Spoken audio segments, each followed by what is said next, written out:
तो कहानी के शुरू में हम एक आर्कियोलॉजिस्ट टीम को देखते हैं जो नई नई जगह पर जाकर खोज किया करते थे, ऐसी चीजों के बारे में पता करते थे जिनके बारे में कोई भी न जानता हो। आज उन्होंने एक केव गार के अंदर जाना था, मगर तभी उनकी नजर एक पुरानी चर्च पर पड़ती है जो कि एक ऊंची चट्टान पर बना हुआ था और काफी पुराना भी होता है। अब उसी को देखने के लिए आर्कियोलॉजिस्ट की टीम ऊंचाई पर चढ़कर ऊपर बढ़ती है, जहाँ पर इन्हें बहुत ही पुराने जमाने की चीजें देखने को मिलती हैं। वो चीजें उन्हें बहुत अलग लग रही थी, वो उसमें खो जाते हैं। अब उनके दिल में ऐसी ही और चीजें देखने की ख्वाहिश जाहिर होती है, इसलिए अब वो चर्च के और अंदर जाने का सोचते हैं। उसमें एक धमाका करते हैं ताकि आगे का रास्ता खुल सके, मगर बॉम्ब पहले ही फट जाता है, जिस वजह से चर्च की बिल्डिंग सारी की सारी गिर गई थी क्योंकि वो बहुत पुरानी होती है। आर्कियोलॉजिस्ट की पूरी टीम नीचे जाकर गिरती है, मगर उन्हें ज्यादा चोट नहीं आती, पर उन्हें वहाँ पर कोई अजीब सी आवाज सुनाई देती है। वो आवाज किसकी थी कोई भी नहीं जानता। अगले सीन में हमें आर्कियोलॉजिस्ट की एक और टीम दिखाई जाती है जो उसी केव में जाने की तैयारी कर रही थी जहाँ पर पहली टीम गई थी। जो कुछ हमने कहानी के शुरू में देखा, ये वक्त हमें अब 4 साल आगे का दिखाया गया है, लेकिन कोई भी इस बात के बारे में नहीं जानता था कि पिछली वाली टीम कहाँ पर गई, कहाँ पर गायब हुई। किसी को कुछ पता नहीं था। अब इस टीम को उस गार की गहराइयों में जाना था जहाँ पर बहुत पानी होता है, इसीलिए टीम का हेड एक बहुत ही बेहतरीन स्कूबा डाइवर की टीम से बात करता है जो तैरने में माहिर थे। वो बताता है कि इस केव के बारे में बस यही सुना है, जो भी गया वापस नहीं आया। ये बात सुनकर वो टीम घबरा जाती है, मगर इस काम के लिए उन्हें बहुत अच्छे पैसे मिलने थे, इसीलिए वो केव में उनके साथ जाने के लिए तैयार हो जाते हैं। अब जब ये सारी टीम हेलीकॉप्टर से उस जगह पर पहुंचते हैं तो इन्हें वहाँ पर पुरानी टीम के जूते भी मिलते हैं जो 4 साल पहले यहाँ पर आए थे। स्कूबा डाइवर की टीम का एक लड़का जिसका नाम टाइलर होता है, वो वहाँ पर डॉक्टर कैथरीन से बात करता है। ये लोग आपस में हर चीज का प्लान बना रहे थे। अब हेड जिसका नाम जैक होता है, वो अपनी टीम को बताता है कि हम केव में पूरे 18 दिन तक रहेंगे और आहिस्ता आहिस्ता वहाँ से अजीबोगरीब चीजों को बाहर भेजेंगे, इसीलिए हर कोई अपना सामान चेक कर ले ताकि कल को कोई गड़बड़ ना हो। अब वहाँ पर एक डॉक्टर आता है, वो सबको कुछ अजीब चीजें दिखाता है जो इन्हें केव के अंदर से मिली थी, जिसमें कुछ एंटीक्स नायाब चीजें थी और कुछ अजीब तस्वीरें भी। उन्हें देखकर ऐसा लग रहा था कि जैसी तस्वीरें किसी अजीब से क्रिएचर की हों। वो यहाँ पर सबको एक कहानी सुनाता है जो आसपास के गांव में बहुत मशहूर थी। वो कहानी ये थी, जो इस शहर का राजा था वो भी इस केव में गया था क्योंकि उसे ये खबर मिली थी कि वहाँ पर कई टन सोना छुपा हुआ है। वो राजा जब केव में गया तो उसके बाद फिर कभी वापस नहीं आया। लोगों का कहना था कि इस गार में कोई अजीब सा क्रिएचर रहता है। जैक को ये सारी कहानी सुनकर उन बातों पर यकीन नहीं आता, मगर डॉक्टर जैसे कहानी बता रहा था उसकी बातों से तो यही लग रहा था कि इनमें कुछ तो सच्चाई जरूर है, इसीलिए इन्हें संभल कर रहना है। अब अगले दिन सारी टीम एक एक करके केव गार में नीचे उतरती है। हम केव का नजारा देखते हैं जो बहुत बड़ी थी और खौफनाक किस्म की। उस केव में नुकीली चट्टानी थी और बीच में पानी जिसमें गहराई बहुत ज्यादा थी। यहाँ पर पहुंचकर जैक सबसे पहले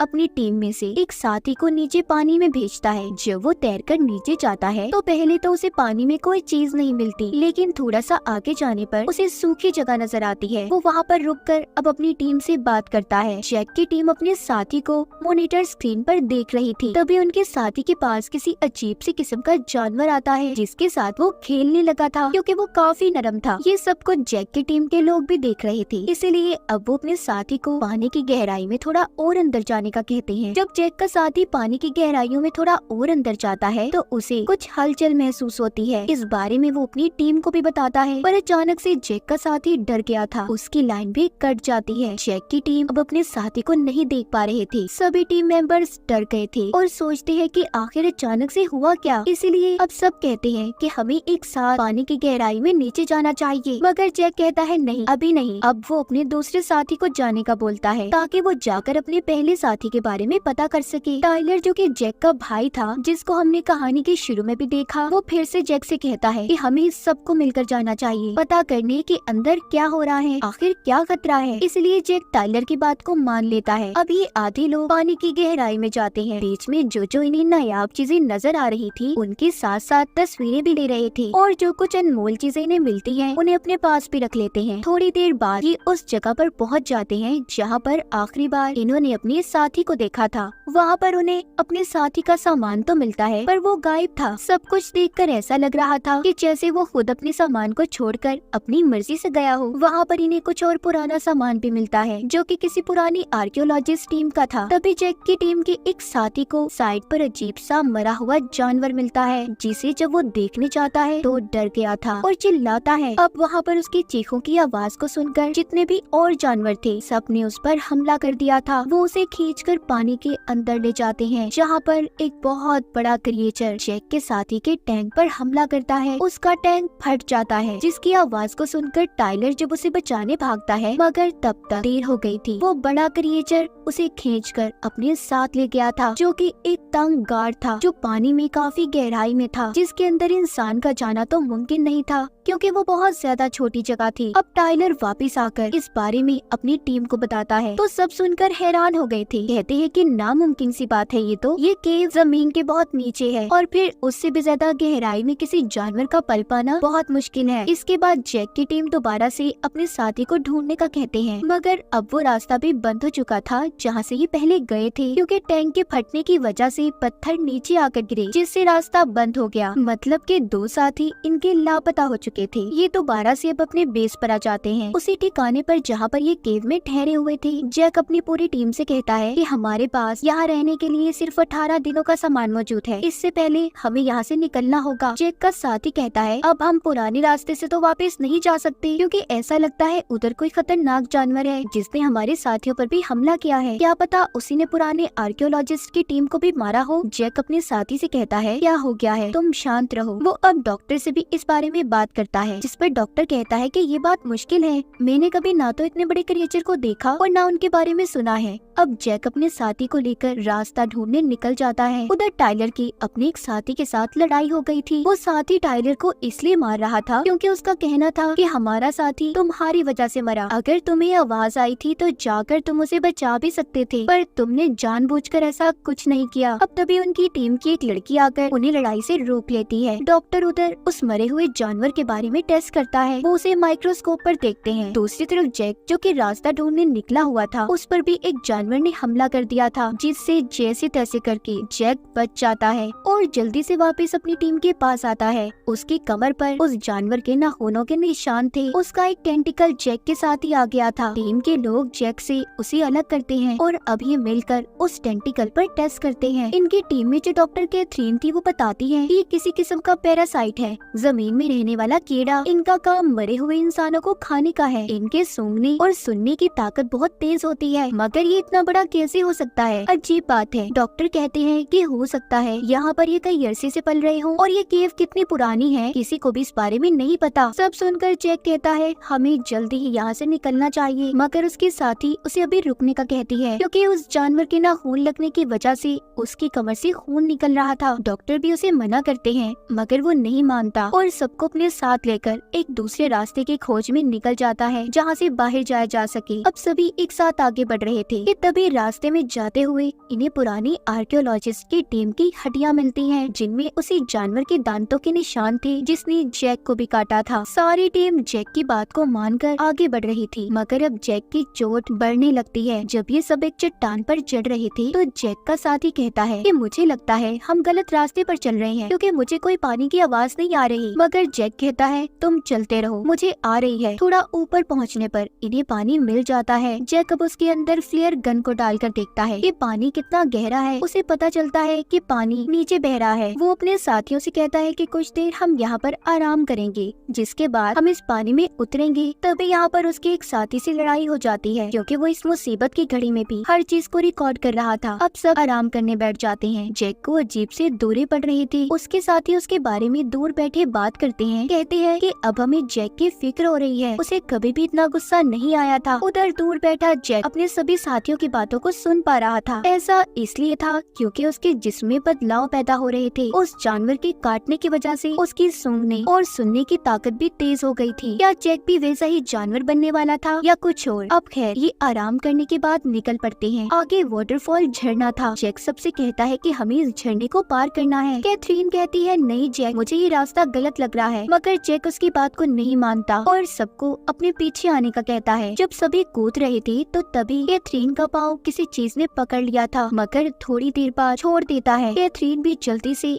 अब अपने साथियों के साथ आगे बढ़ती है और कहती है कि नीचे कोई चीज है। जब ये नीचे देखते हैं तो नीचे इन्हें व्हेल दिखाई देती है जो इनके इर्द गिर्द घूम रही थी। इसी दौरान ऊपर से जब डॉक्टर भी आता है तो वही क्रिएचर जिसने जैक को काटा था वो एकदम से आकर डॉक्टर पर हमला कर देता है। उन्हें अपने साथ केव में ले गया था। जैक उसका पीछा करता डॉक्टर को बचाने की कोशिश करता है मगर नहीं बचा पाता। तभी जैक की नजर उस क्रिएचर पर जाती है जिसके जिस्म पर टैटू बना हुआ था। वो उसे देखकर सोचता है कि शायद ये अजीब सा दिखने वाला क्रिएचर पहले कभी इंसान हो, क्योंकि जानवरों के जिस्म पर तो टैटू नहीं होते। अब उसे अपनी भी फिक्र होने लगी थी क्योंकि इसे भी ऐसे ही क्रिएचर ने काटा था। अब जैक वापिस आ जाता है मगर इस बारे में वो किसी को भी कुछ नहीं बताता। डॉक्टर कैथरीन उसे बहुत डांटती है, कहती है मैंने कहा था ना तुम्हें ये रास्ता गलत है। जैक तुम्हारी वजह से हम यहाँ पर फंसे और तुम्हारी वजह से ही डॉक्टर की जान गई है। आगे आकर ये एक जगह पर बैठ जाते हैं जहाँ पर इन्हें पानी का तेज बहाव नजर आता है। सब जब उस रास्ते से जाने लगते हैं तो जैक सबको मना करता है और कहता है कि नहीं, हम चट्टान के ऊपर चढ़ेंगे और फिर वहाँ से दूसरी तरफ जाएंगे। कैथरीन सुनकर टाइलर से कहती है कि जैक अपने होश खो चुका है, वो नहीं जानता कि वो क्या कर रहा है, इसलिए हम में से किसी को टीम को लीड करना होगा। मगर टाइलर उसकी बात को अनसुना कर देता है और आगे बढ़ जाता है। अब आधे लोग कैथरीन की बात को मानने को तैयार थे जबकि आधे जैक के साथ जाने के लिए तैयार हो जाते हैं। एक लड़की जैक के साथ ही जब चट्टान पर चढ़ना शुरू होती है तो ऊपर वही बहुत बड़ा खूनख्वार क्रिएचर आ जाता है जिसे देखकर वो लड़की डर गई थी और नीचे गिर जाती है। पर क्रिएचर आकर उसे पकड़ लेता है और उससे चिपक गया था।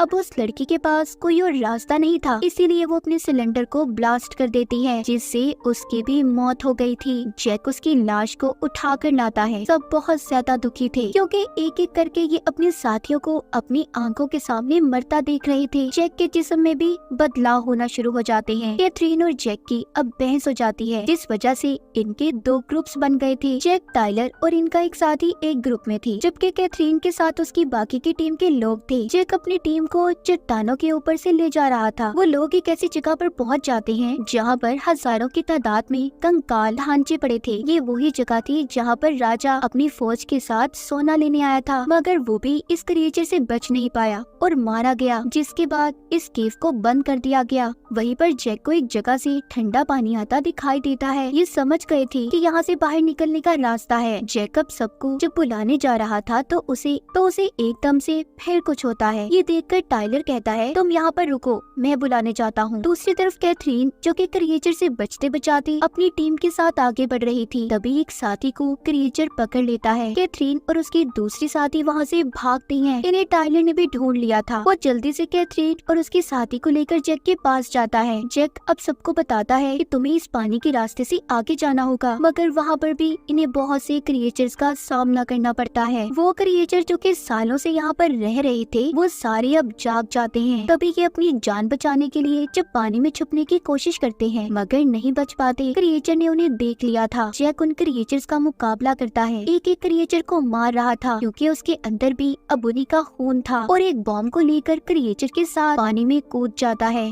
बॉम्ब ब्लास्ट हो गया था। बाकी बचे हुए लोग जैक के बताए हुए रास्ते से नदी से बाहर आ जाते हैं। अब कहानी हमें एक साल आगे की दिखाई जाती है जहाँ पर कैथरीन और टाइलर मिलते हैं। टाइलर कहता है कि मैं अपने भाई को बहुत याद करता हूँ। वो यहाँ पर जैक की बात कर रहा था जिसके बारे में कोई भी नहीं जानता वो जिंदा था या मर गया। अब टाइलर कहता है लेकिन अगर वो हमारे साथ आ भी जाता तब भी जिंदा नहीं रह पाता। कैथरीन कहती है नहीं, ऐसा नहीं है, वो यहाँ पर भी जिंदा रह सकता था। ये बोलकर कैथरीन उसे मिलती है और यहाँ से जाने लगती है। इसी दौरान टाइलर उसकी आंखों को देखता है जो बिल्कुल जैक जैसी लग रही थी। जब वो इन्फेक्टेड हुआ था मतलब कि कैथरीन भी इन्फेक्टेड थी। जब केव में किसी ने कैथरीन का पाँव पकड़ा था तो तभी ये इन्फेक्टेड हुई होगी। अब वो क्रिएचर कैथरीन की वजह से और भी बढ़ेंगे, मतलब कि केव से भी बाहर वो जिंदा रह सकते हैं। टाइलर उसे ढूंढने लगता है मगर वो अब जा चुकी थी। क्या पता कैथरीन ने इन क्रिएचर्स की फौज बना ली हो, कोई कुछ नहीं जानता था। और इसी के साथ इस फिल्म की कहानी भी यहीं पर खत्म हो जाती है।